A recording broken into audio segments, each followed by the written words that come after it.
ঘর ভেঙেছে অভিনেতা যিশুর। ২০ বছরের দাম্পত্য জীবনে ইতি। স্ত্রী নীলাঞ্জনার সঙ্গে বিচ্ছেদের জল্পনা চলছে বেশ কিছুদিন ধরেই।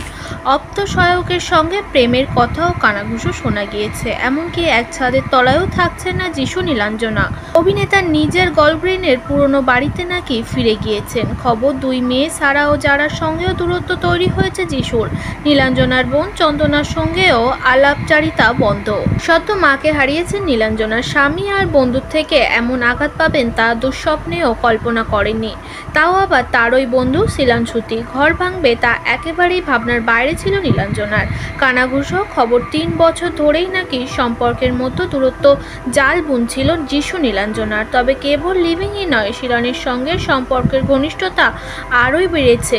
তবে ডিভোর্স নিয়ে মুখ খোলেনি দুজনের কেউই। সাম্প্রতিক সময়ে আচমকা নীলাঞ্জনার হাসপাতালে ভর্তি হওয়া, সেখান থেকে মন খারাপের বার্তা দেওয়া, সোশ্যাল মিডিয়া থেকে যিশুর পদবি সরিয়ে দেওয়া, এমনকি যিশুর সঙ্গে সমস্ত ছবি ডিলিট করে দেওয়া ও যিশুকে আনফলো করে দেওয়ার পর থেকে এই জল্পনাকে সত্যি বলেই মনে করেছেন সকলে।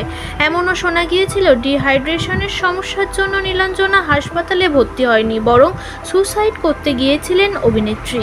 শিলাঞ্শুতি যিশুর ম্যানেজার। বর্তমানে তিনি বলিউডে ও দক্ষিণী ছবির জগতে যিশুর সমস্ত কাজ দেখেন। অথচ শিলাঞ্শুতির সঙ্গে নাকি নীলাঞ্জনাই পরিচয় করিয়ে দিয়েছিলেন যিশুর।